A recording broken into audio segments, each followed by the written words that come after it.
Au cours de cette 5e journée d'échange citoyen tenue sous le thème « Lutte contre la prédation financière enclenchée par le chef de l'État à travers l'IGF, quel rôle pour les femmes et hommes des médias ?»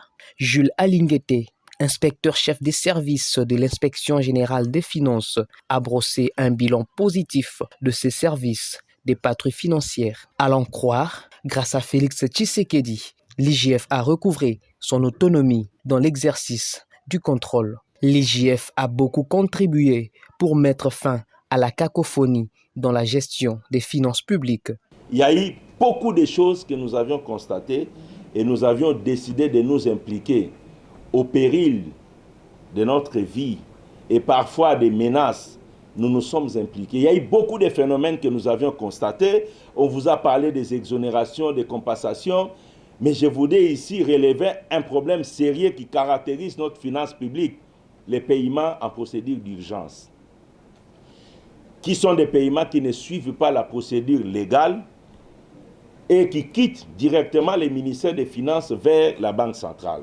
Déjà en 2020, nous avons relevé que les dysfonctionnements que nous avons été créés par ces paiements et nous nous sommes impliqués pour que le gouvernement puisse y mettre fin et définir clairement ce qu'on doit comprendre par dépenses en procédure d'urgence.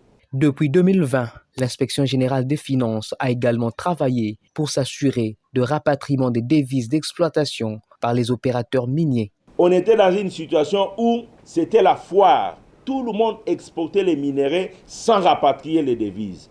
Or, ce sont les rapatriements des devises qui contribuent efficacement à l'amélioration des réserves d'échange. Les réserves d'échange étant les moyens en paiement en devises étrangères dont dispose la Banque centrale pour faire face aux demandes des importateurs, les devises à mettre à la disposition des importateurs.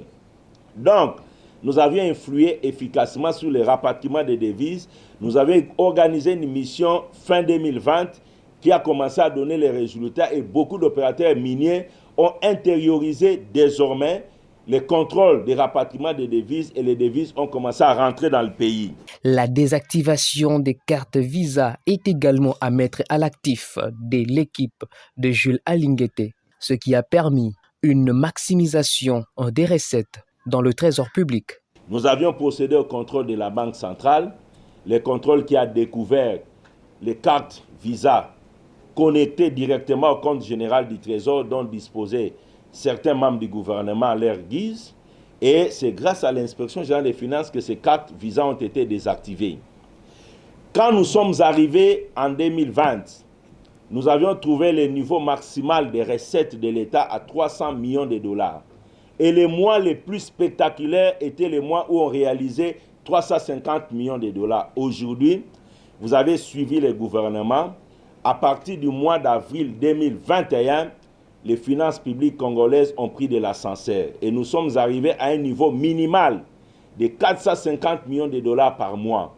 Soit des recettes supplémentaires chaque mois de 150 millions et ce n'est encore rien.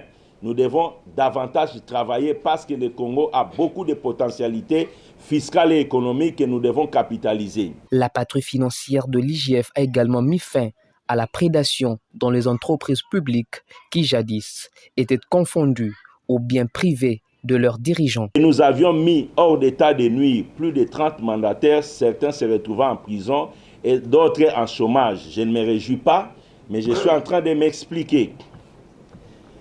De l'histoire de notre service, on ne mettait en cause que des comptables ou des directeurs financiers. C'est plus la première fois qu'on a mis les curseurs plus haut et nous avions commencé petit à petit à avoir des résultats. Et c'est pour la première fois que nous avions déclenché les leviers de traduire les auteurs des actes de détournement devant la justice. La décision de passer la dépendance de l'IGF du gouvernement à l'institution président de la République a été pour beaucoup dans les résultats positifs produits en ce jour par l'inspection qui entend poursuivre la patrouille financière afin de permettre aux finances de la République démocratique du Congo de souffler.